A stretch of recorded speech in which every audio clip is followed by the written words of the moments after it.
በእሳት ውስጥ በሄድክ ጊዜ አትቃጠልም። ትንቢተ ኢሳይያስ ምዕራፍ 43 ቁጥር 2። ለዛሬ አምላካችን እግዚአብሔር እንደረዳን መጠን በሚኖረን ጊዜ የምንማርበት የትምህርታችን ርዕስ ይሆናል።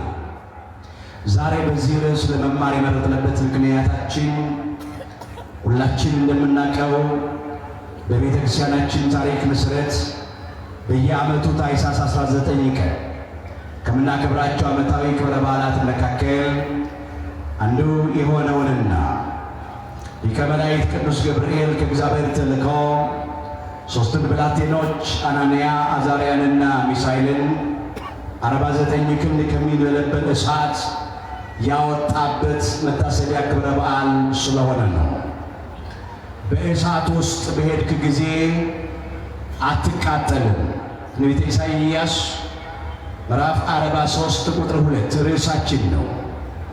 በዚህ ርዕስ ውስጥ በመጀመሪያ አናንያ፣ አዛርያና ሚሳኤል ማን እንደነበሩ፣ በዚህ ምድር ላይ እንዴት እንደተመላለሱ እንመለከታለን። ወደ ሕይወታቸውም ፈተና በምን ምክንያት እንደመጣና ፈተናውን በድል አድራጊነት በአሸናፊነት እንዴት አድርገው እንደተወጡ ተመልክተን ዛሬ እኛ ከአናንያ፣ ከአዛርያ፣ ከሚሳኤል ሕይወት ልንማር የሚገባው ነገር ምን እንደሆነ አንስተን ትምህርታችንን እንጠቀልለዋለን። አምላካችን እግዚአብሔር በነገር ሁሉ ማስተዋልን ይስጠን። አሜን። እስቲ በሉ በእሳቱ ውስጥ በሉ በእሳቱ ውስጥ በሄድክ ጊዜ አትቃጠልም።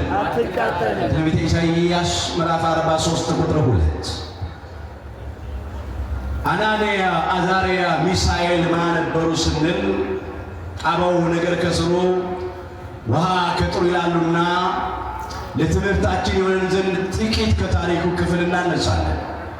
ሙሉ ታሪካቸው በትንቢተ ዳንኤል ምዕራፍ 1 እና ትንቢተ ዳንኤል ምዕራፍ 3 ላይ ተመዝግቦ እናገኘዋለን። ከዚህ ክፍል ግን ዋና ዋና ነገሮችን ነው የማነሳው። ትንቢተ ዳንኤል ምዕራፍ 1 ላይ ስንመለከት እስራኤላውያን ኃጢአት ምክንያት እስራኤላውያን በመጀመሪያ በከለዳውያን ሰይፍ አልቀው ነበር። ከሰይፍ የተረፉት በረሃብ እንደ ቅጠል ረግፈው ነበር። ከረሃብ የተረፉት ደግሞ በበሽታ ተቀስፈው ነበር። ዘር ፈጽሞ እንዳይጠፋ ጥቂቶች ተማርከው ባቢሎን ወርደው ነበር። ባቢሎን ከወረዱት ከተማረኩት መካከል አናንያ፣ አዛርያ፣ ሚሳኤልና ነቢዩ ቅዱስ ዳንኤል ይገኙ ነበረ ይላል። ናቡከደነፆር እንደዚህ አለ፣ ከእስራኤል ልጆች መካከል መልካሞች የሆኑትን ጥበብና ዕውቀት ሁሉ የተሞሉትን ብልሃተኞቹን፣ አስተዋዮቹን፣ በንጉሥ ፊት መቆም የሚችሉትን መርጣችሁ አምጡልኝ አለ ነው የሚለው። ትንቢተ ዳንኤል ምዕራፍ 1 ቁጥር 4 ጀምሮ መመልከት ትችላላችሁ። ያን ጊዜ ነቢዩ ዳንኤል እና ሦስቱ ብላቴኖች አናንያ፣ አዛርያ፣ ሚሳኤል ተመርጠው መጡ። ከቤተ አይሁድ መካከል ማለት ነው። ለዚህ በጣም ጥበበኞች ናቸው፣ አስተዋዮች ናቸው። ናቡከደነፆር የእሱ አገልጋዮች እንዲሆኑ ነው የፈለገው።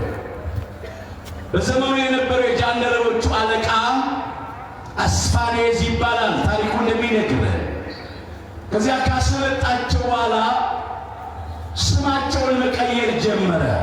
የትንቢተ ዳንኤል ምዕራፍ 1 ቁጥር 7 ላይ ስትመለከቱ በመጀመሪያ ያደረገው የእነኝህን የአራቱን ብላቴኖች ስም ነው የቀየረው። ዳንኤል ማለት እግዚአብሔር ዳኛ ነው ማለት ነው። ከዚያ ዳንኤልን ብልጣሶር ብሎ ስሙን ቀየረው። ብልጣሶር ማለት ደግሞ ቤል የሚባል ጣዖት መባ ማለት ነው፣ ለጣዖቱ አገልጋይ ነው። አናንያ ማለት እግዚአብሔር ቸር ነው፣ እግዚአብሔር ደግ ነው ማለት ነው። የአናንያን ስም ደግሞ ሲድራቅ ብሎ ቀየረው። ሲድራቅ ማለት ደግሞ ባቢሎናውያን ከሚያመልኩት ጣዖት የአንዱ የፀሐይ አገልጋይ ማለት ነው። ፀሐይን አምላክ ብሎ ስለሚያመልኩ። ሌላው ሚሳኤል ነው። ሚሳኤል ማለት እግዚአብሔርን የሚመስል ማለት ነው የስሙ ትርጉም። ሚሳኤልን ደግሞ ሚሳቅ ብሎ ቀየረው።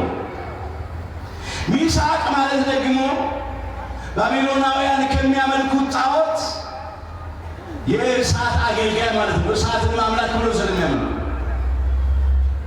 ሌላው አዛርያ ነው። አዛርያ ማለት እግዚአብሔር ረዳቴ ነው፣ እግዚአብሔር ይረዳኛል ማለት ነው። አዛርያን ደግሞ አብድናጎ ብሎ ቀየረው። አብድናጎ ማለት ደግሞ ዳጎን የሚባል የአሕዛብ ጣዖት አገልጋይ ማለት ነው። ባቢሎናውያን ጣዖት አምላኪያን እንዲህ ነው የሚያደርጉት። በመጀመሪያ የእግዚአብሔርን ልጆች ማንነት ነው የሚቀይሩት። ስም ቀየሩ። ስም ብቻ አይደለም። ምን አለ ናቡከደነፆር? እነኚህን አራቱን ብላቴኖች የከለዳውያንን ወይም የባቢሎናውያንን ትምህርት እያስተማራችሁ ቋንቋውን፣ ሃይማኖቱን፣ ባህሉን፣ ስርዓቱን እያስተማራችሁ 3 ዓመት አቆያቸው። ከዚያ በኋላ ይህን ሲጨርሱ በቤተ መንግሥት እኔን ያገለግሉኛል አለ። ቋንቋ እንዲያስተምሯቸው የፈለገው የእነሱን ማንነት ለማስተዋል ነው። የባቢሎናውያንን ትምህርት እንዲማሩ የፈለገው እግዚአብሔርን ማምለክ ትተው ጣዖት እንዲያመልኩ ነው። ሃይማኖትን ለማስካድ ነው። ከስርዓታቸው ሊያወጣቸው ከእግዚአብሔር ሊለያቸው ስለፈለገ ነው። ያን ጊዜ ንጉሡ ናቡከደነፆር ለእነኚህ 3ቱ ብላቴኖችና ለነቢዩ ለዳንኤል እሱ ከሚበላው ድርጎ ፈቀደላቸው ይላል፣ አዘዘላቸው። እኔ የምቆርጠውን ጮማ ይቆረጡ አለ። እኔ የምጠጣውን የወይን ጠጅ ይጠጡ አለ። በድሎት ይኑሩ አለ። ለማማለል ነው፣ ለማታለል ነው። አሕዛብ እንደዚህ ያደርጋሉ፣ ሊያስክዱ ሲፈልጉ ማለት ነው። ነቢዩ ዳንኤል ግን እንዲህ አለ፣ በንጉሡ መብልና መጠጥ እንዳይረክስ ያንን የጃንደረቦቹን አለቃ ሊለምነው ፈቀደ ይላል። ስለ እውነት ነገር ነው። ጮማ ከመቁረጥ ጥሬ እንቆርጥን፣ የወይን ጠጅ ከምንጠጣ እኛ ውሃ እንጠጣ ብሎ የጠየቀው በሁለት ምክንያት። አንደኛው ምክንያት በናቡከደነፆር ቤተ መንግሥት ውስጥ የሚመለከው ጣዖት ነው። አሁን ጣዖት ከሚያመልክ ሰው ጋር በዚያ የንጉሡን መሥዋዕት አብሮ መካፈል የጣዖትን ተረፈ መሥዋዕት በልቶ መርከስ ነው። ስለዚህ እንዲረክሱ አልፈለገም እና በጮማ ፋንታ ጥሬ ይሰጣል፣ በወይን ጠጅ ፋንታ ውሃ ይሰጠናል። የመጀመሪያው ይሄ ነው፣ ላለመርከሱ። ምን ይላል? ከማያምኑት ጋር በማይመች አካሄድ አትጥመዱ ይላል። ብርሃን ከጨለማ ጋር፣ ክርስቶስ ከቤልወር ጋር፣ የሚያምን ከማያምን ጋር ምን ኅብረት አለው? ምን አንድነት አለው? የእግዚአብሔርንስ ታቦት በጣዖት ቤት ውስጥ የሚያኖረው ማን ነው ይላል ሁለተኛ ቆሮንቶስ ምዕራፍ 6 ቁጥር 14 ላይ ለነቢዩ ቅዱስ ዳንኤልና 3ቱ ብላቴኖች የሚያመልኩት እግዚአብሔርን ነው። ናቡከደነፆርና ሕዝቡ የሚያመልኩት ጣዖትን ነው። ስለዚህ እግዚአብሔርን የሚያመልኩ የእግዚአብሔር አገልጋዮች ጣዖትን ከሚያመልኩት ጋር ኅብረት የላቸው። ለዚህ ነው ጮማ ከመቁረጥ የወይን ጠጅ ከመጠጣት ጥሬ እንቆርጥም ውሃ እንጠጣ ያሉት። አንደኛው ምክንያት እሱ። ሁለተኛ በመጠን ለመኖር ነው። መጽሐፍ እንደዚህ ይላል፣ በመጠን ኑሩ ይላል። ንቁም፣ ባላጋራችሁ ዲያብሎስ የሚውጠውን ፈልጎ እንደሚያገሳ አንበሳ ይዞራልና። በዓለም ያሉት ወንድሞቻችሁ ይህን መከራ በሙሉ እንደሚቀበሉ እያወቃችሁ በእምነት ጸንታችሁ ተቃወሙት ይላል። አንደኛ ጴጥሮስ ምዕራፍ 5 ቁጥር 8 ጀምሮ በመጠን ለመኖር ፈቃደ ሥጋቸውን ለፈቃደ ነፍሳቸው ለማስገዛት ራሳቸውን ገዝተው ለመኖር ሰው ከጠገበ አስቸጋሪ ነው። አበው ምን ይላሉ? ከተራበው ይልቅ ለጠገበው አዝናለሁ ይላሉ። ካልጠገቡ አይዘሉ ነው። ካልዘለሉ አይወድቁም። ካልወደቁ አይሰበሩ ነው። ጮማ እየቆረጥን የወይን ጠጅ እየጠጣን በድሎት በምቾት የምንኖር ከሆነ ለእግዚአብሔር ፈቃድ መገዛት ይሳነናል። ስለዚህ ጥሬ እንቆርጥም፣ ውሃ እንጠጣሉ። ራሳቸውን ለመግዛት ነው። ሁለተኛው ምክንያት ነው። እዚያ ያ የጃንደረቦቹ አለቃ የሚንከባከባቸው ሰው ሜልዳር የሚባል መድቦላቸዋል እና ቀስ ብሎ ነቢዩ ዳንኤል ይህን ሜልዳር የሚባለውን ሰው ጠይቀው፣ እባክህ አለው እኛ ጮማ መቁረጥ ይቅርብን፣ የወይን ጠጅ መጠጣት ይቅርብናል። አስተውሉ ወገኖቼ፣ ማን ነው በቤተ መንግሥት ጮማ ቁረጥ ተብሎ የወይን ጠጅ ጠጣ ተብሎ አይ ጥሬ ልቆርጥ እንኳን ልጠጣ እንዲሁ ማን ግን ይቅርብናል እና ጥሬና ውሃ ስጠን። ከዚያ እንዲህ ያለ ያኛው ደግሞ አይ አሁን እኔ እንድሰጣቸው የታዘዝኩት ጮማ ነው፣ የወይን ጠጅ ነው። እናንተ ከሌሎቹ ብላቴኖች ይልቅ ፊታችሁ ከስቶ ቢታይ በንጉሡ ታስፈርዱብኛላችሁ። ስለዚህ አይሆንም አለ። ነቢዩ ዳንኤልም 10 ቀን ፈትነናል። 10 ቀን ፈትነንና ጮማ ከቆረጡት የወይን ጠጅ ከጠጡት ይልቅ የእኛ ፊት ከከሳ ከዛ በኋላ የወደድከውን አድርግ፣ ግን 10 ቀን ብቻ ፈቀደልን። ስለዚህም ፈቀደላቸው። ከ10 ቀን በኋላ ሲታይ ይላል የንጉሡን መብል ከበሉት ጮማ ከቆረጡት የወይን ጠጅ ከጠጡት ይልቅ የአራቱ ብላቴኖች ፊታቸው አምሮ ሰውነታቸው ወፍሮ ታየ ይላል። ክብር ምስጋና ለአምላካችን ለእግዚአብሔር ይሁን። ትንቢተ ዳንኤል ምዕራፍ 1 ቁጥር 15 ላይ ተመዝግቧል። ወገኖቼ ሰው ጮማ ስለቆረጠ የወይን ጠጅ ስለጠጣ ብቻ አይደለም ፊቱ የሚያምረው፣ ሰውነቱ የሚወፍረው፣ ሚስማማው፣ የሚመቸው ጥሬም ቆርጥሞ ውሃም ጠጥቶ ይስማማል፣ ፊት ያምራል። ያለ እርሱ ፈቃድ የበላ ደስ ብሎትስ ተድላን የቀመሰ ማን ነው ተብሎ ተጽፏል በዚህ በመጽሐፈ መክብብ ምዕራፍ 2 ቁጥር 25 ላይ። በእግዚአብሔር ፈቃድ የበሉ በእግዚአብሔር ፈቃድ የጠጡ ሰዎች ግን ፊታቸው አማረ፣ ሰውነታቸው ወፈረ እስኪደነቁ ድረስ ይላል።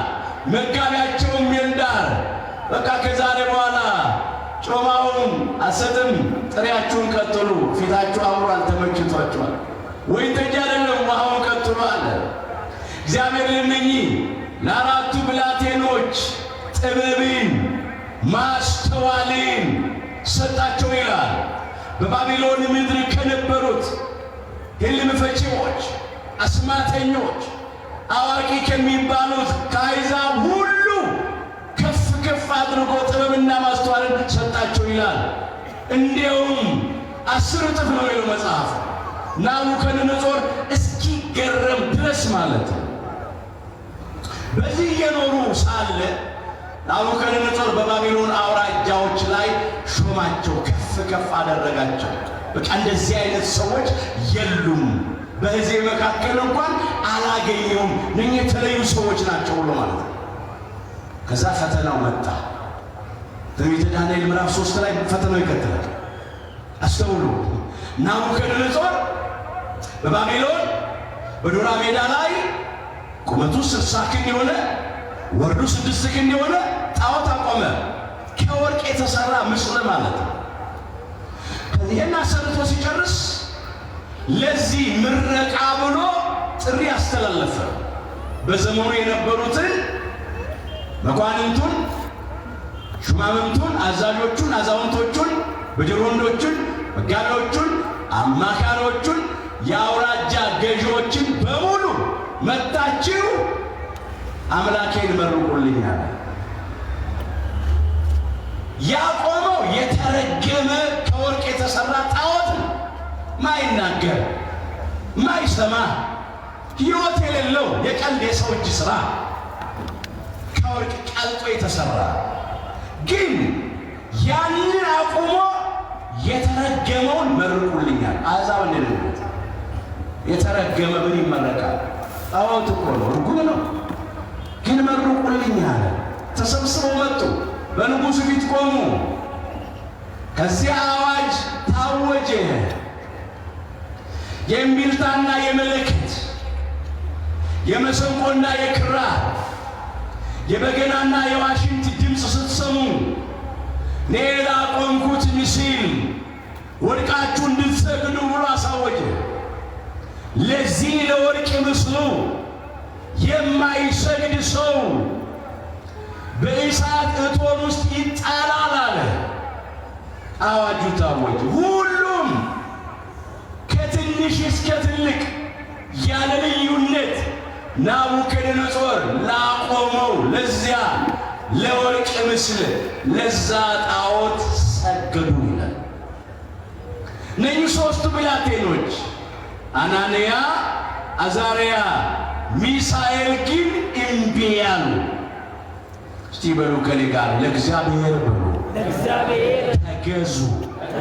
ዲያብሎስን ግን ተቃወሙት፣ ከእናንተ ይሸሻል። ወደ እግዚአብሔር ቅረቡ፣ ወደ እናንተም ይቀርባል። የያዕቆብ መልእክት ምዕራፍ 4 ቁጥር 7። እንግዲህ ለእግዚአብሔር ተገዙ ነው የሚለው ቃል። አናንያ፣ አዛርያ፣ ሚሳኤል እኛ የምንገዛው ለእግዚአብሔር ነው አሉ። እኛ የምናመልከው እግዚአብሔርን ነው አሉ።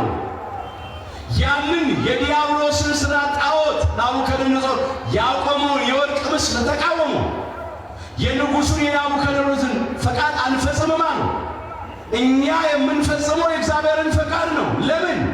ከኔ በቀር ሌሎች አማልክት አይሁኑልህ ብሏል እግዚአብሔር በኦሪት ዘጸአት ምዕራፍ 20 ቁጥር 3 ላይ።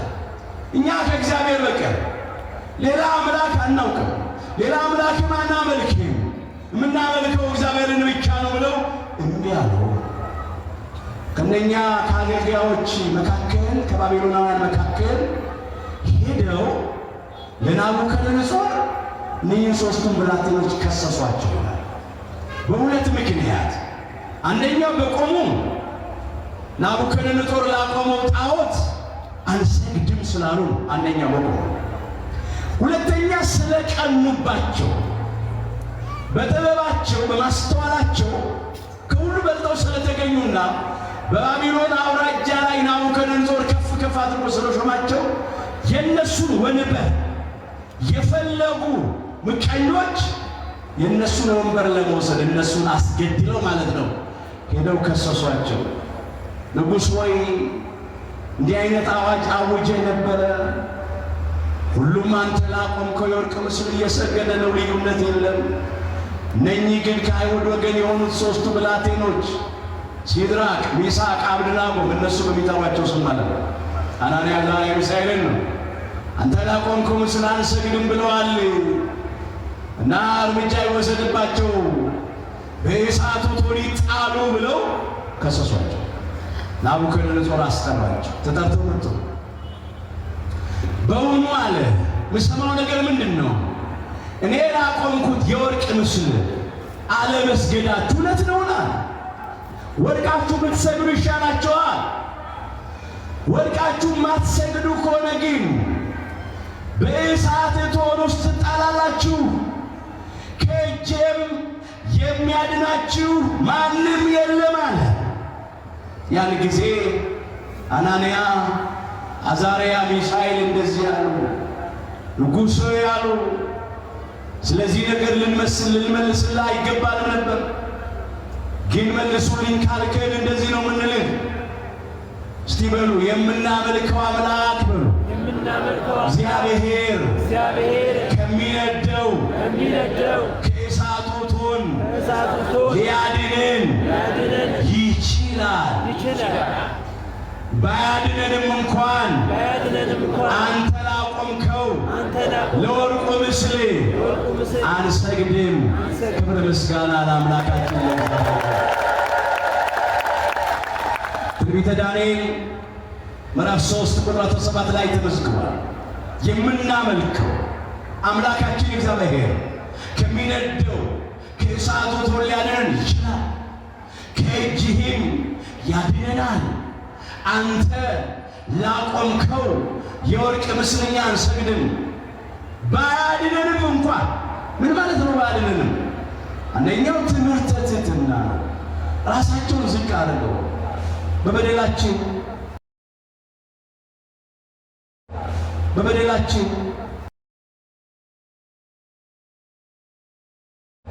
በበደላችን በኃጢአትና እንድንሞት ፈቃዱ ከሆነ እንቃጠል እንጂ አንተ ላቆምከው ስለዚህ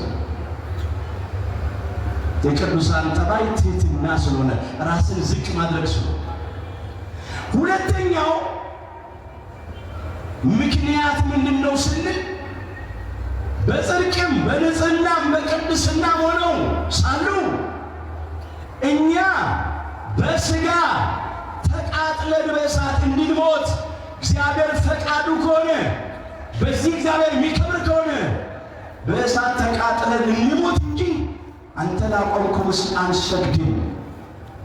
እግዚአብሔርን ክደን ለጣዖት እየሰገድን በሕይወተ ሥጋ በምድር ላይ ከምንኖር ይልቅ እግዚአብሔርን አምነን ለሱ ክብር በእሳት ተቃጥለን ብንሞት ይሻለናል።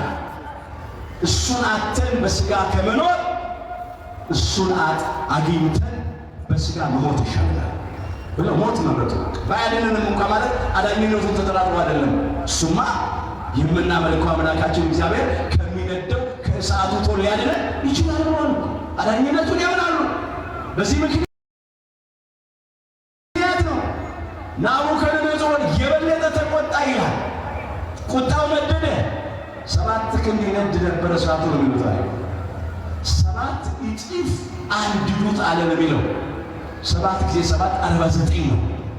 49 ክንድ የእሳቱ ነበልባል ወደ ሰማይ ወጣ ይላል። ከዚያ እጃቸውን እግራቸውን አስራችሁ በእሳቱ ቶሎ ውስጥ ጣሏቸው አለ። በሰናፊላቸው በቀሚሳቸው በመጎናጸሚያቸው ጠቅልለው 3ቱን ብላቴኖች ወደዚያ ወደሚንበለበለው እሳት ውስጥ ጣሏቸው። ያን ጊዜ ብርሃናዊው ሰማያዊው እሳታዊው መልአክ ቅዱስ ገብርኤል ከሰማይ እየበረረ ወደ ምድር ወረደ። ቀድሟቸው እሳት ውስጥ ገብቶ በትምህርተ መስቀሉ በብርሃን መስቀሉ ያንን የእሳት ነበልባል አበረደው፣ አቀዘቀዘው። ክብር ይግባው ሊቀ መላእክት ቅዱስ ገብርኤል። 3ቱ ብላቴኖች ሲጣሉ ያረፉት የሊቀ መላእክት የቅዱስ ገብርኤል ክንፎች ላይ ነው። ክንፎቹን ዘርግቶ ተቀበላቸው። ክብር ይግባው ሊቀ መላእክት ቅዱስ ገብርኤል። በእሳት ውስጥ በሄድክ ጊዜ አትቃጠልም ማለት ነው። እሳት ውስጥ ተጣሉ። እሳቱ አቃጠላቸው። ይቀጥላል። እስቲ በሉ ባካችሁ፣ በእሳት ውስጥ በሉ። በሄድክ ጊዜ አትቃጠልም፣ ነበልባሉም አይፈጅህም። ይኸው በእሳት ውስጥ ነው ያሉት፣ አልተቃጠሉም። ነበልባሉም አልፈጃቸው። ለምን? እሳታዊው ብርሃናዊው ሰማያዊ መልአክ ቅዱስ ገብርኤል ከሰማይ ወርዶ እሳቱን አብርዶታልና።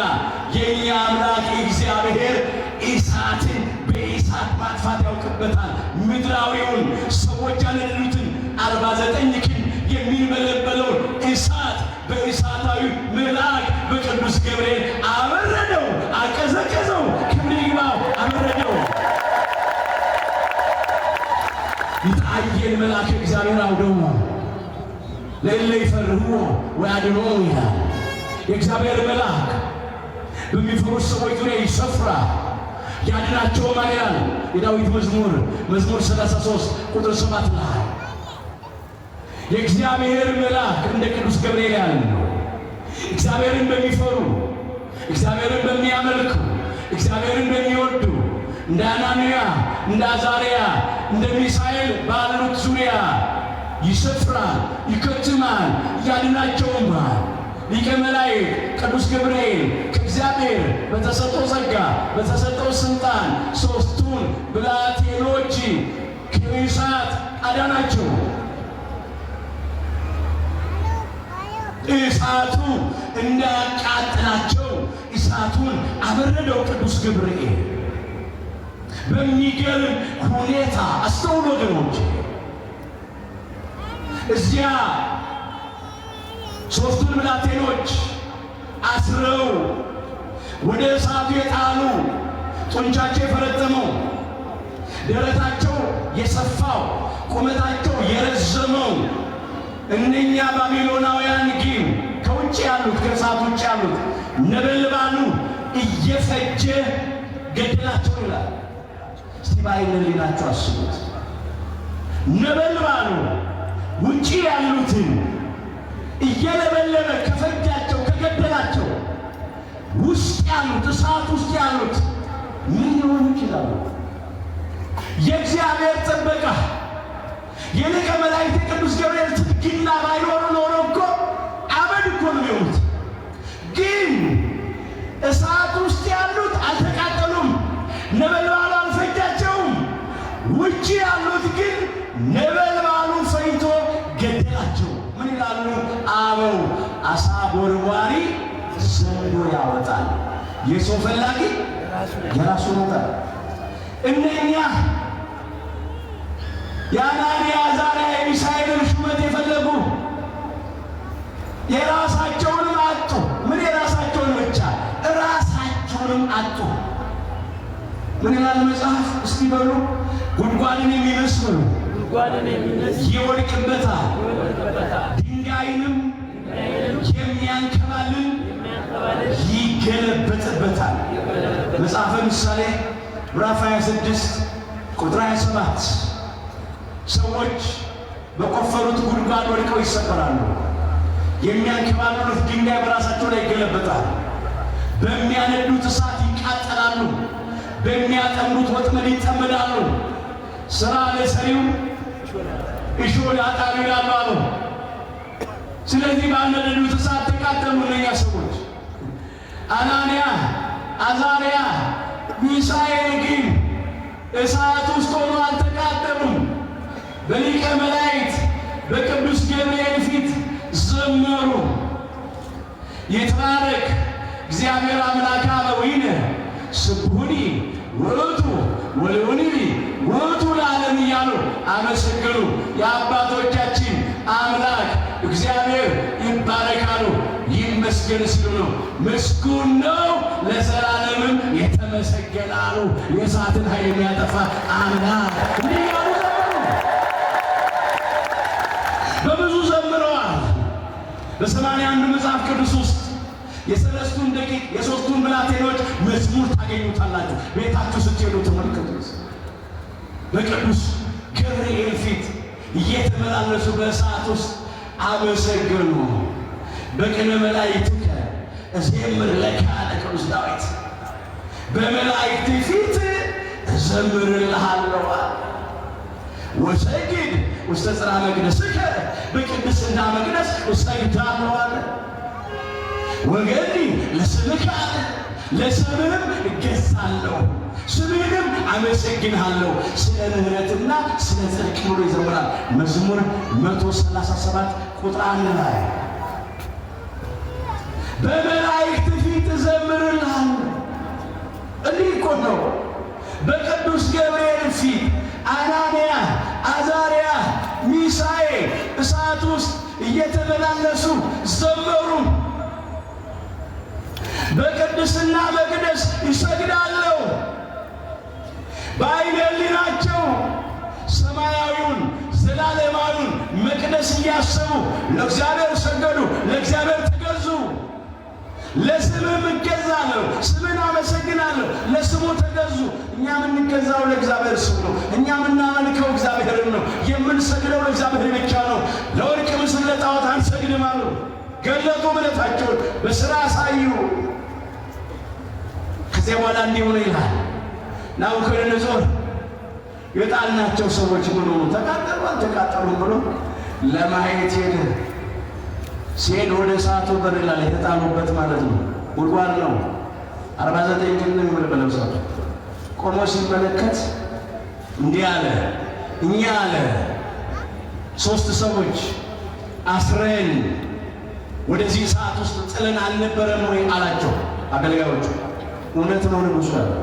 እኔ ግን አለ የተፈቱ ምን ያሉ የተፈቱ በደንብ በሉ ምን ያሉ የተፈቱ 4 ሰዎች ያሉ። ስንት ሰዎች? 4 ሰዎች። የተጣሉት ስንት ናቸው? 3 ታስረው ነው የተጣሉት። አሁን የታየው ምን ሆኖ ነው? ተፈተው። ደግሞ ስንት ናቸው? 4። የሚገርም ነው። ሰው ያስራል፣ እግዚአብሔር መልአኩን ልኮ ይፈታል። ክብር ምስጋና ለአምላካችን እግዚአብሔር።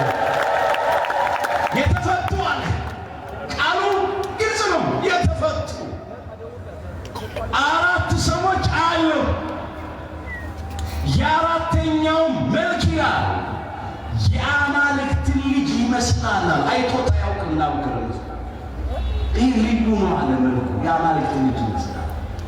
የአማልክት ልጅ ይመስላል ያለው እኮ ማንን መሰላችሁ? ሊቀ መላእክት መልአከ ብርሃን ፍሱሐ ገጽ አምሳሌ ትስብእት ዜናዊ ሐዲስ ቅዱስ ገብርኤልን እኮ ነው። ክብር ይግባው። እሱ እኮ ነው የአማልክት ልጅ ይመስላል የተባለው። አነ ውእቱ ገብርኤል ዝልቀውም ቅድመ እግዚአብሔር እንዳለ እኔ በእግዚአብሔር ፊት የምንቆመው ገብርኤል ነኝ አለ። የሉቃስ ወንጌል ምዕራፍ 1 ቁጥር 19 ላይ ለካህኑ ለዘካርያስ ስለ መጥምቀ መለኮት ስለ ቅዱስ ዮሐንስ ባበሰረው ጊዜ የተናገረው ቃል ነው። እኔ በእግዚአብሔር ፊት የምንቆመው ገብርኤል ነኝ ሲል እንዲህ በእግዚአብሔር ፊት ግትር ብዬ የምቆም ማለት አይደለም። የእግዚአብሔር ባለሟሉ የእግዚአብሔር አገልጋዩ ለምስጋና ለተልእኮ የምቆመው ቅዱስ ገብርኤል ነኝ እንዳለ ያ 4ኛው ሰው የአማልክትን መልክ ይመስላል የተባለው ሊቀ መላእክት ቅዱስ ገብርኤል ነው። እሱ ነዋ ቀድሞ እሳት ውስጥ የገባው። እሱ ነዋ 49 ክንድ የሚበለበለውን እሳት በብርሃን መስቀሉ በትምህርተ መስቀሉ ያበረደው ያቀዘቀዘው። ክብር ይግባው። በሱ ፊት ነው የዘመሩት።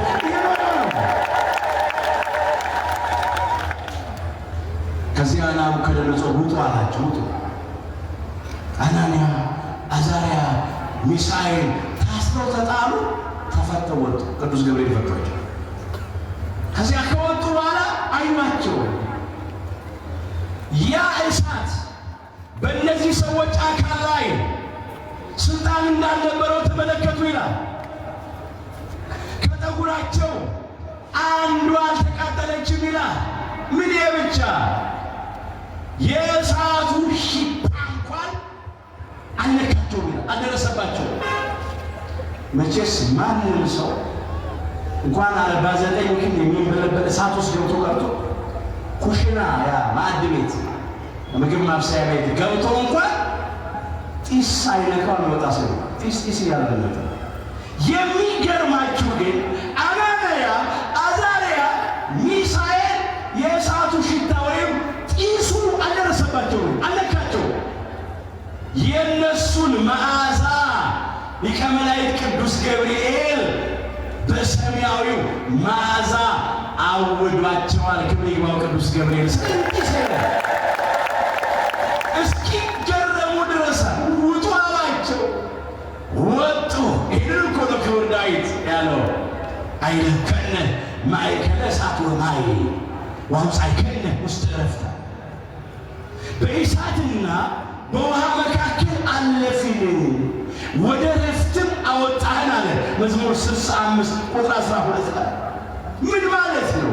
በእሳትና በውሃ መካከል አለፍን ማለት ነው። መጀመሪያ እሳት ነበር 49 ክንድ የሚንበለበል። በእሳት ውስጥ አለፉ፣ አልተቃጠሉ። ከዚያስ እሳቱን ቅዱስ ገብርኤል አቀዘ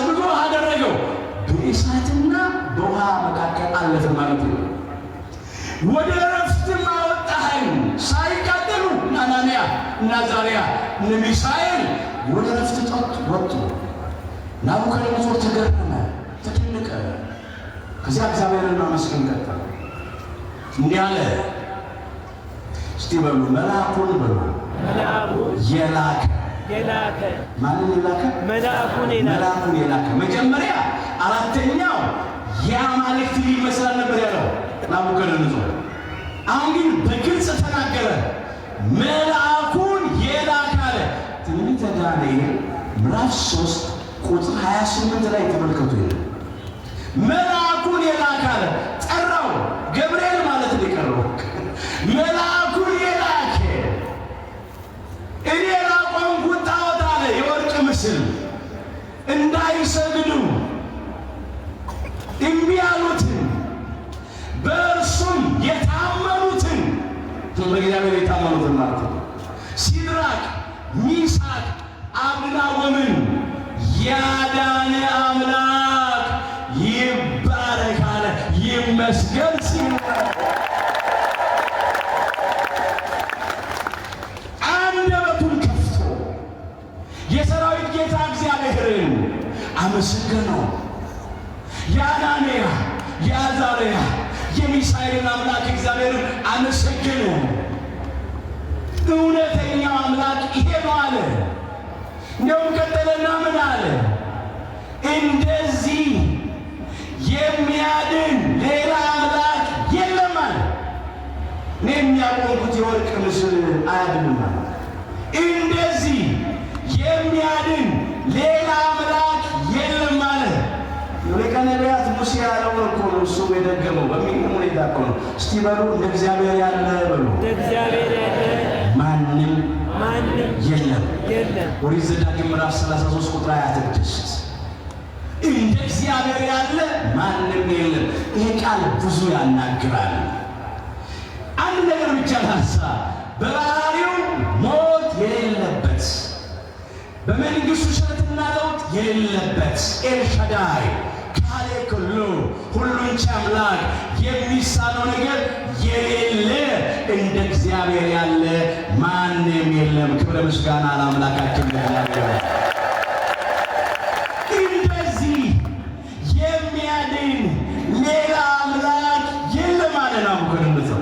እውነተኛው አምላክ ይሄ ብቻ ነው አለ። እግዚአብሔርን እኮ ከዚያ አዋጅ በአዋጅ ተቀየረ። ናቡከደነፆር አዋጁን ቀየረ። ከዚህ በኋላ አለ የሲድራቅ የሚሳቅ የአብደናጎን አምላክ የሚሳደብ ማንም ሰው ምንም ቋንቋ ተናጋሪ ቢሆን አለ ቤቱ የቆሻሻ መጣያ ይሆናል። ከፍ ብሎ አንገቱ ዝቅ ብሎ ባቱ ይቆረጣል፣ ይገደላል፣ በሕይወት አይደለም። የእነሱ አምላክ ሊመሰገን ይገባዋል። እባካችሁ አመስግኑት ይሄንን አምላክ ሊመሰገን ይገባዋል። ያ ጣዖት አምላክ ያ ጣዖት አስመላኪ ጣዖት አምላኪና ጣዖት አስመላኪ ናቡከደነፆር ሰዎች ሁሉ እግዚአብሔር እንዲያመልኩ እንደ እግዚአብሔር ያለ አዳኝ አምላክ እውነተኛ አምላክ የለም ብሎ ምስክርነት ሰጠ። እንደዚህ ነው እነዚህ ሦስቱ ብላቴኖች እዚያ እሳት ውስጥ ጥቂት ደቂቃ ነው የቆዩት። አምላካቸውን እግዚአብሔርን በክብር አሳዩ። አስተውሉ። እንዲህ ነው። ጥቂቶች ናቸው፣ በቁጥርም 3 ናቸው። ጣዖት አምላኪ እኮ በጣም ብዙዎች ናቸው። ግን እኛ ጥቂቶች ነን። ለአገሩ እንግዳ ነን፣ ለሰውም ባዳ ነን። ሰው እንደሆነ እንሁን እንጂ ሌላ ነገር ይመጣብናል ብሎ አላፈገፈጉም። እስከ መጨረሻ ድረስ ታመኑ። ስለዚህ አምላካቸውን በክብር አሳዩ። ናቡከደነፆር እነዚህ 3ቱ ብላቴኖች እንደገና በባቢሎን አውራጃዎች ከፍ አደረጋቸው። የበለጠ ሹመት የበለጠ ማዕረግ ሰጣቸው ይላል። የበለጠ ሹመት የበለጠ ማዕረግ ሰጣቸው። በምድርም የቀረባቸው ነገር የለም ወገኖች። ታሪኩ ይህንን ይመስላል። ከዚህ ታሪክ ምን እንማር? ታሪክ ብቻ ተበቀል እናንተ ከታሪኩ ብዙ የምንማረው ነገር አለ። ዋና ዋና ነገሮችን ብቻ አነሳለሁ። በመጀመሪያ ከነሱ ሕይወት የምንማረው ነገር ምንድነው ስንል እምነት ነው። የእምነት ጽናት። እስቲ በሉ ያለ እምነት እግዚአብሔርን ደስ ማሰኘት አይቻልም። ዕብራውያን ምዕራፍ 11 ቁጥር 6 ያለ እምነት እግዚአብሔርን ደስ ማሰኘት አይቻልም። መሰረቱ ሃይማኖት ነው። አናንያ፣ አዛርያ፣ ሚሳኤል ሃይማኖት አላቸው። ያውም እውነተኛ ሃይማኖት። እግዚአብሔርን እያመለኩ ነው የሚኖሩት። ስለዚህ የሃይማኖት ውጤት ነው። እሳቱ ያላቃጠላቸው እግዚአብሔር መልአኩን ልኮ 49 ክንድ ከሚንበለበል እሳት ያዳናቸው እምነታቸው ጽኑ ስለነበረ ነው። የእምነት ውጤት ነው። ለበታምኖ አጥተው ኃይለ እሳት ይላል። እነርሱ በእምነት የእሳትን ኃይል አጠፉ ይላል ዕብራውያን ምዕራፍ 11 ቁጥር 33 ጀምሮ። ዝም ብሎ አይደለም እሳቱ የጠፋው። እሳቱ ለመጥፋቱ መሰረቱ ሃይማኖት ነው። የሃይማኖት ውጤት ነው። እንደ አናንያ፣ እንደ አዛርያ፣ እንደ ሚሳኤል የሚያምኑ ሰዎች የእሳትን ኃይል ያጠፋሉ። በእሳት ውስጥ በሄድክ ጊዜ አትቃጠልም ማለት እግዚአብሔርን ስናምን ነው። ነበልባሉ አይፈጅም የተባለው ለእግዚአብሔር ወዳጆች ነው፣ ለእግዚአብሔር ልጆች ነው፣ እግዚአብሔርን ለሚያምኑ ነው እንጂ ሁሉም በእሳት ውስጥ እየሄደ ሳይቃጠል አይቀርም። አየን እኮ በእግዚአብሔር የማያምኑት ጣዖት የሚያመልኩትን እኮ አየናቸው። ውጪ ሆነው ከእሳቱ ውጭ ሆነው ነበልባሉ እየፈጀ ገድላቸው። ለምን? እነሱ ጣዖት ነው የሚያመልኩት።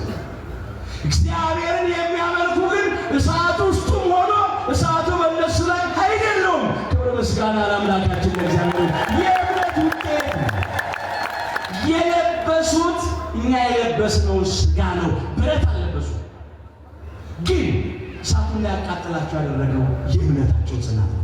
መጀመሪያ ሃይማኖት ማጽናት።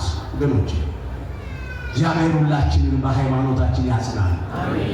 አገር ስለቀየርን ሃይማኖት እንዳይቀር። አናንያ፣ አዛርያ፣ ሚሳኤል ሀገራቸው ኢየሩሳሌም ነው እግዚአብሔርን ያመልኩ ነበር።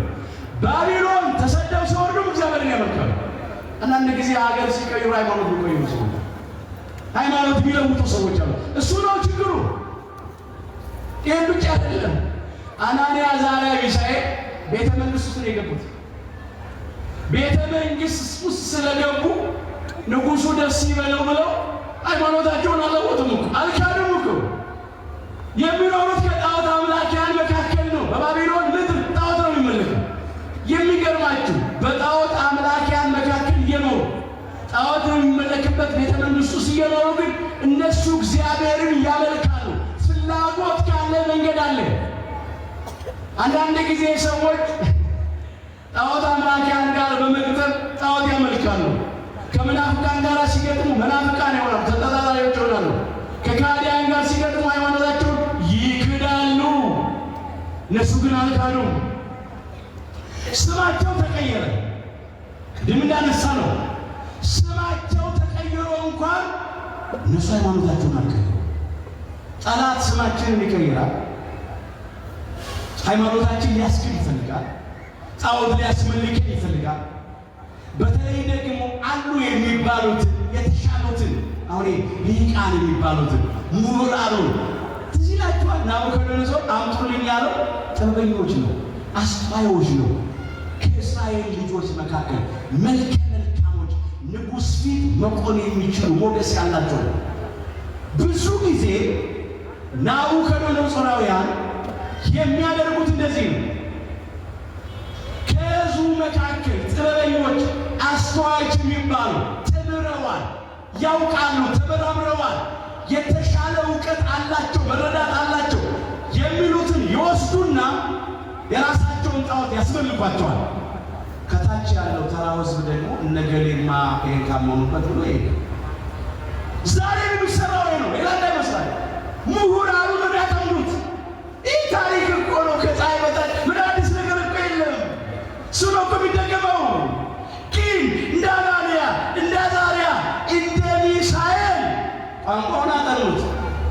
ሃይማኖታቸውን አልቀበሉ። የባቢሎናውያን ባህል አወቁ፣ ሃይማኖታቸውን አልቀበሉ። የአሕዛብን ስርዓት አጠኑ፣ ሃይማኖታቸውን ግን አልቀበሉ። ከሃይማኖታቸው ከስርዓታቸው አልወጡም። መጀመሪያ በሰላም ነው፣ በድሎት ኑሮ እዛ ቤተ መንግስት ውስጥ እየኖሩ እያለ ነው። ከዚያ ፈተና መጣበት፣ እዚህ ናቸው መከራ መጣ። እኛ ዛሬ አሁን እንኳን ጮማ እንድንቆርጥ የወይን ጠጅ እንድንጠጣ የድሎት የምቾት የቅንጦት ኑሮ እንድንኖር ተፈቅዶልን ቀርቶ አንዳንዶች እኮ ዛሬ ለሚጠፋ ብር ብለው ለሚፈነግል ወንበር ብለው ለሚቀር ምድራዊ ክብርና ጥቅም ብለው እኮ ሃይማኖታቸውን የካዱ ሰዎች እኮ ቤት ይሰጣቸው፣ ጠቀም ያለ ገንዘብ ይሰጣቸው፣ ያልፍላችኋል ተብለው እኮ ሽምጥጥ አድርገው እኮ የካዱ ሰዎች ጭልጥ ብለው ናቡከደነጾር ቤተ መንግስት ውስጥ ገብተው ከጣዖት አምላኪያን ጋራ ከግፈኞች ጋራ ከነፍሰ ገዳዮች ጋራ በንጹሐን ደም ከሚታጠቡት ጋራ የሚተባበሩ ሰዎች እኮ አሉ። አያድርሱ እኮ ነው። አናንያ አዛርያ ሚሳኤል ግን ጮማ ቀርቦች ናቸው ነው የወይን ጠጅ ጋር አንፈልግም እኛ ጠኝ ቆረጥማለ ቃል የተመጠነ ነው እንዳመጣለት አይናገር። ሁሉን ነገራችንን በመጠን እናድርግ። ከነሱ የምንማረው በመጠን መኖር ነው ይላል። ሌላው ከነሱ ምን እንማራለን? ተስፋ ማድረግ። የምናመልከው አምላካችን እግዚአብሔር ምን ይለናል? በደንብ በሉ። ምን ይለናል? ያድነናል። ከሚነደው ከእሳቱ ቶል ሊያድነን ይችላል። ከእጅህም ያድነናል። እንዲህ ማለት ተስፋ ማድረግ። መከራ ይመጣል ወገኖች፣ ፈተና ይመጣል። ያለ ፈተና ዋጋ የለም፣ ያለ መከራም ክብር የለም። ክርስትና የመከራ ጉዞ ነው። መንገዱ ቀጭን ነው፣ ደጁ ጠባብ ነው።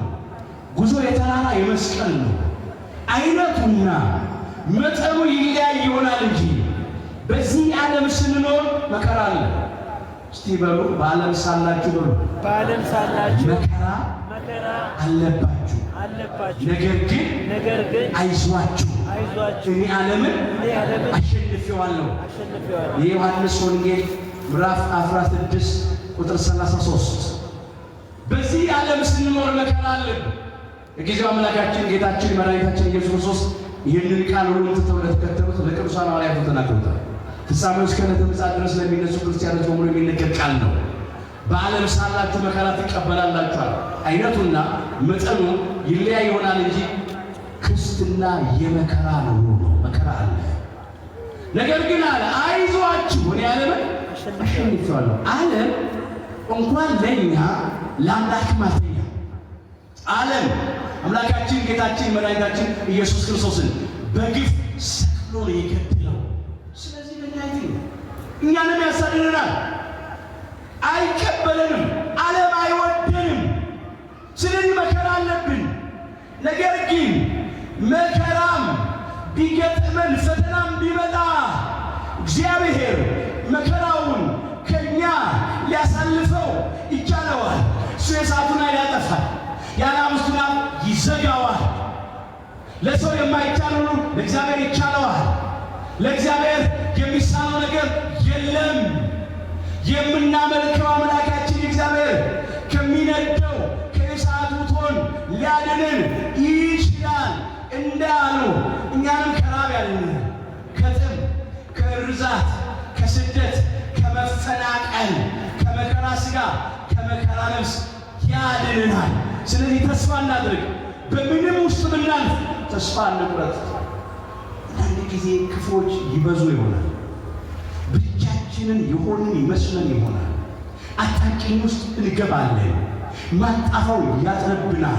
ሰማይ በላያችን ላይ የተደፋብን እስኪመስለን ድረስ ቀኑ ይጨልምብናል። በቀኛ ነገር አበቃ አከተመን ይሆናል። ግን እንዲህ አንበል፣ እግዚአብሔር ከኛ ጋር ነው። ለሰው ሰውኛው እኮ ሶስቱ ብላቴኖች ብቻ ናቸው የተገኙት። ሁሉም ትልቁም ትንሹም ይሰግዳል። ለጣዖት እኮ ይበረከካል። እኛ ብቻችን ምን ለውጥ እናመጣለን? እንኳን አሁን አናንያ አዛርያ ሚሳኤል ያው ለሀገሩ እንድናለን፣ ለሰው ባዳለን፣ የሰው ሀገር ሰዎች ነን። ሰው እንደሆነ እንሆን እንጂ ብሎ አልዘክሩም። ተስፋ አደረጉ። ያድነናል አሉ። እንዲህ ማለት እስቲ በሉ አንተን በሉ አንተን ተስፋ የሚያደርጉ አያፍሩም። በከንቱ የሚገበዙ ግን ያፍራሉ። መዝሙር 24 ቁጥር 3 እግዚአብሔርን አምኖ ያፈረ ሰው ማን ነው? ተስፋ ያደረጉ አላፈሩም። እባካችሁ እና አምላክ አመስግኑት። አንተን ተስፋ የሚያደርጉ አያፍሩም ማለት እንደዚህ አላፈሩም። በተስፋ ደስ ይበላችሁ ይላል እዚህ ሮሜ 12 ቁጥር 12 ላይ። አምላካችን እግዚአብሔር የቆረጥነው ተስፋችን ይቀጥልልን። አሜን። በተስፋ ምን ይበላችሁ? ደስ ይበላችሁ። በተስፋ ደስ ይበላችሁ። እንደ ጨለማ አይቀርም፣ ይነጋል። እግዚአብሔር በደመና ውስጥ ቀስተ ደመና አለ። በወጀብና በአውሎ ነፋስም ውስጥ እግዚአብሔር መንገድ አለው። እንጠብቀው፣ ይመጣል። በተስፋ ደስ ይበላችሁና ሲቀጥሉ በመከራ ታገሱ በሉ። በመከራ ምን በሉ? ታገሱ። ይቀጥላል። ሮሜ 12 ላይ ነው። በመከራ ደግሞ ታገሱ። ከነሱ የምንማረው ተስፋ ማድረግ ብቻ አይደለም፣ ትዕግስት። ከባድ ነው ሰዓቱ። ሲያዩትም እኮ ያስፈራል። እሱ 7 እጥፍ አንዱት ያለው 7ቱን ክንድ እሳት የእሳቱን ነበልባል አይተው ፈርተው ጣዖቱን እንዲያመልኩ ነው። ሃይማኖት እንዲክዱ ነው፣ ከእግዚአብሔር እንዲለዩ ነው። እነሱ ግን ምንም አልፈሩም። በመከራ ታገሱ፣ በፈተና ጸኑ። በመከራ መታገስ፣ በፈተና መጽናት ይገባል። ያልፋል። ለጊዜው ነው ፈተናው፣ ለጊዜው ነው መከራው። ሰዎች ቢገሉ ደግሞ ስጋን ነው፣ ነፍስን ያገኟታል። የምናመልከው አምላካችን እግዚአብሔር ከሚነደው ከእሳቱ ቶል ሊያድነን ይችላል። ከእጅን ያድነን አጣሎና ባያድነንም እንኳን አንተ ላቆምከው የወርቅ ምስል ምን አንልም አንሰግድም። ባያድነንም በስጋ እንድንሞት እግዚአብሔር ፈቃዱ ሆነ እንሙት። በመከራ ታገሱ። መከራውን ተሰቀው ወደ ኋላ አልተመለሱም። ሃይማኖታቸውን አልካዱ። በመከራ መታገስ። ስጋን የሚገድሉትን አትፍሩ ነው የሚለው። ነፍስን መግደል አይቻላቸውም። ማቴዎስ ወንጌል ምዕራፍ 10 ቁጥር 28 ላይ የት ያገኙታል? ነፍሳችንን እኮ ያገኙታል። ስለዚህ ስጋን የሚገድሉትን አትፍሩ። ሞት ደግሞ ገፋትን መጥቶ መራቃችንን እንትን ብሎ በመኪና አደጋ፣ በጦርነት፣ በረሃብ እንደተኛ ለዚያው ሊወስድ ይችላል። ቀኑ ከደረሰ የስጋን ሞት መፍራት አይገባም። ስጋን የሚገድሉትን አትፍሩ። ነፍስን መግደል አይቻላቸው። አናንያ፣ አዛርያ፣ ሚሳኤል ስጋቸውን በእሳት አቃጥለው የሚገድሏቸው አልፈሩም። ያውም የአሕዛብ ንጉሥ ፊት እኮ ያስፈራል። በጣም ከባድ ነው፣ ግን አልፈሩም። እነሱን ያስፈራቸው በባህሪው ሞት በመንግሥቱ ሽረትና ፍርድ ለውጥ የሌለበት የዘላለም ንጉሥ እግዚአብሔር ነው። በፍቅር ፈሩት፣ አከበሩት፣ ታዘዙት። ክብር ምስጋና ለአምላካችን ለእግዚአብሔር። የእኛ ንጉሥ እሱ ነው። የእሱ ፈቃድ ነው መገዛት። በመከራ ታገሱ። ያው ጥቂት ደቂቃ እኮ ነው። ከዛስ መልአኩ መጣ፣ እሳቱን አበረደ። ወደ ዘላለም ክብሩ የጠራችሁ የጸጋ ሁሉ አምላክ፣ የጸጋ ሁሉ ባለቤት ለጥቂት ጊዜ መከራ ከተቀበላችሁ በኋላ ያጸናችኋል፣ ያበረታችሁማል፣ ፍጹማንም ያደርጋችኋል ተብሎ ተጽፏል። እዚህ አንደኛ ጴጥሮስ ምዕራፍ 5 ቁጥር 10 ላይ ወደ ዘላለም ክብሩ የጠራን አምላካችን እግዚአብሔር የጸጋ ሁሉ ባለቤት ለጥቂት ጊዜ ነው በመከራ ውስጥ እንድናልፍ የሚያደርገው። መራብ፣ መጠማት፣ መሰደድ፣ መንገላታት፣ መታሰር፣ መገረፍ ለጥቂት ጊዜ ነው። ከዚያ በኋላ እግዚአብሔር ራሱ ያጠናናል፣ ያበረታናል፣ ፍጹማን ያደርገናል። እነሱ በረቱ፣ በመከራ ታገሱ። በመከራ መታገስ ነው ከነሱ ሕይወት እንማር። በጊዜውም አለ ጊዜው መጽናት። ፈተና በሌለበት ጊዜ ጸኑ፣ ፈተና በመጣ ጊዜ ጸኑ። በደስታ ጊዜ ጸኑ፣ በሐዘን ጊዜ ጸኑ። ቤተ መንግሥት እያሉ ጸኑ፣ ወደ እሳት ሲጣሉ ጸኑ። እስቲ በሉ በጊዜውም በሉ በጊዜውም አለ ጊዜውም ጽና።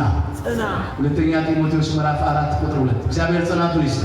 አሜን። መጀመር ቀላል ነው። አንዳንዶች በደስታ ጊዜ እግዚአብሔርን ሲያመልኩት ነበር። አዎ ሁሉ ሲሞላ መከራ በሌለበት ጊዜ መከራ ሲመጣ ሐዘን ሲመጣ ችግር ሲመጣ ደግሞ ይካሉ ሰዎች አሉ። በሚያሳዝን ሁኔታ ግን እግዚአብሔርን በሸለቆ ውስጥ ማምለክ፣ በተራራም ላይ ማምለክ፣ ሲከብሩን ማምለክ፣ ሲጓረዱ ማምለክ፣ ሲሾሙ ማምለክ፣ ሲሻሩ ማምለክ፣ በደስታም በሐዘንም ጊዜ በማግኘትም በማጣትም ጊዜ በመሙላትም በመጉደልም ጊዜ በጤንነትም በምንም ጊዜ ሁልጊዜ በጽናት እግዚአብሔርን ማምለክ ከነሱ የምንማረው ሁሌ በጽናት ቤተ መንግስት ብቻ ያሉ ቢያመልኩት ላይ ደንቅ ይችላል። መከራም ሲመጣ እሳት ውስጥም ሲጣሉ አልከበት። ሌላው ከነሱ የምንማረው በጸሎት መጽናት፣ በጸሎት ጽኑ ነው የሚለው ይቀጥልና በተስፋ ደስ ይበላችሁ፣ በመከራ ታገሱ፣ በጸሎት ደግሞ ጽኑ ይላል ሮሜ 12:12። የናናንያ የናዛሪያ የነሚሳኤል ሕይወት ጾም ያለበት ጸሎት ያለበት ስግደት ያለበት ሕይወት እነኛ አይነጣጠሉ። ጾም ጸሎት ስግደት። ለዚህ ነው መከራውን በድል አድራጊነት ማለፍ መወጣት የቻሉት። በጸሎት መጽናት። ጸሎት የችግሮቻችን ሁሉ መክፈቻ ቁልፍ ነው። ለጥያቄዎቻችን ሁሉ መልስ የምናገኝበት ነው። ወደ እግዚአብሔር የሚጣሩ እግዚአብሔርን የሚለምኑ ሁልጊዜ ድል አድራጊዎች ናቸው። ወደ ፈተና እንዳትገቡ ትጉና ጸልዩ ነው የሚለው የማቴዎስ ወንጌል ምዕራፍ 26:41 ላይ እንጸልይ። እግዚአብሔር ከፈቀደ መጀመሪያው ነው ያንን መከራ ከኛ ሊያርቀው ይችላል። ያንን ፈተና ከኛ ሊያስወግድ ይችላል። ደግሞ በዛ ፈተና በዚያ መከራ እንድናልፍ ግድ ከሆነ እንደነ አናንያ እንደነ አዛርያ እንደነ ሚሳኤል እሳት ውስጥም እንድንገባ ግድ ከሆነ ደግሞ እሳት ውስጥም ተጥለን መልአኩን ልኮ ያድነናል። ክብር ምስጋና ይግባው። ያጸናናል። እናንተን ለምን ልጅ ወደ እግዚአብሔር ጸሎት አናቋርጥ። የሚጸልዩ ሰዎች ምን ያደርጋሉ? በጸሎት ጽኑ ያሉት ከነሱ ሕይወት ይህንን እንማራለን። ዛሬ ጠላት ያቆመው ብዙ ጣዖት ነው። ናቡከደነጾር እና መሰሎቹ ያቆሟቸው ብዙ ጣዖታት አሉ። ለመተተኛ፣ ለድግምተኛ፣ ለአስማተኛ፣ ለጠንቋይ የሰገርንበት ዘመን ይብቃ።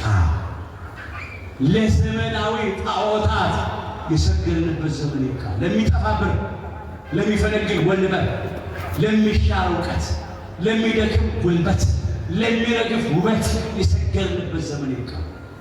ጠቢብ በጥበቡ አይመካ፣ ኃያልም በኃይሉ አይመካ፣ ባለጸጋም በባለጸግነቱ አይመካ። የሚመካ ቢኖር በእግዚአብሔር ይመካ። ትንቢተ ኤርምያስ ምዕራፍ 9:23።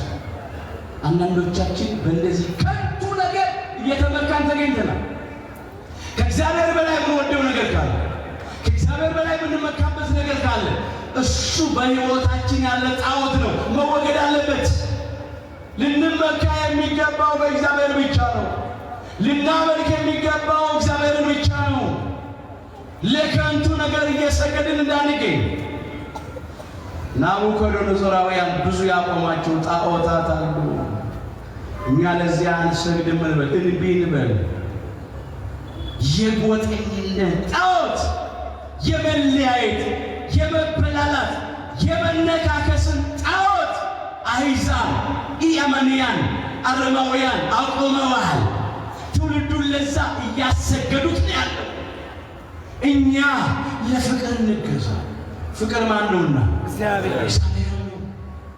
እግዚአብሔርን በፍጹም ልብ፣ በፍጹም ነፍስ፣ በፍጹም ኃይል፣ በፍጹም ሀሳብ እየወደድን መኖር። ባልንጀራችንን እንደ ነፍሳችን እንደ ራሳችንን እየወደድን መኖር፣ ለዚህ መገዛት። ዛሬ ግን አሕዛብ ላቆሙት ጣዖት እየሰገድን አልቀናል። ይሄ አይደለንም። እግዚአብሔር ለሰጠን ሕግ እንገዛ። እግዚአብሔርን ያዘዘን እንፈጽም። እንደ እግዚአብሔር ፈቃድ እንኑር። አናንያ፣ አዛርያ፣ ሚሳኤል ለእግዚአብሔር ሕግ ተገዙ። የእግዚአብሔርን ፈቃድ ፈጸሙ። የንጉሡን ትእዛዝ እምቢ አሉ። አሕዛብ የሚያወጡትን ርኩሰት እምቢ ማለት። እኛ ሰማያዊ ሕግ አለ፣ የሕይወት ሕግ አለ፣ የሰላም ሕግ አለ። ቅዱስ ወንጌል፣ ዘላለማዊ ወንጌል፣ የማይለወጥ ወንጌል፣ የሚያድን ወንጌል አለን። ለቃሉ እንድንገዛ ይርዳል። አሜን። ለቃሉ አልገዛ ብለን የማንም መጫወቻ ሆነን አሕዛብ እሳት ያነዳሉ። እግዚአብሔር የነደደውን እሳት ያጥፋል። ዛሬም ብዙ እሳት ነዷል። የጦርነት፣ የእርስ በርስ መለያየት፣ መበላላት፣ መነካከስ እሳት ነዷል። የምንሰማው የሞት ዜና ነው። የምንቆጥረው አስከሬን ነው። እግዚአብሔር በቃችሁ ይበለን። ይህን የነደደ እሳት እግዚአብሔር መልአኩ ቅዱስ ገብርኤል ልኮ ያበረድልን። ስንቱን ለብልቦት፣ ስንቱን ፈጅቶት። የረሃብ እሳት፣ የኑሮ ውድነት እሳት እየለበለበን ነው፣ እያቃጠለን ነው ያለው። አንዳንድ ሰዎች ዛሬ በቀን አንድ ጊዜ መብላት ተቸግረው በዚህ በ21ኛው ክፍለ ዘመን አንዳንድ ሀገሮች እኮ ምግብ ተርፏቸው ይደፋሉ። ምድራዊ ገነት የሆነች ኢትዮጵያ አየሯ ራሷ ምግብ የሆነ የዘሩባትን የምታበቅል የተከሉባትን የምታዘግ ምድር ዛሬ ስንቱ በረሃብ ያለቀ፣ ስንቱ በኑሮ ውድነት ተጨንቋል። ይሄ ሌላው እሳት እኮ ነው ትውልዱን የሚያቃጥለው። እግዚአብሔር ጓዳችንን በበረከቱ ይሙላል።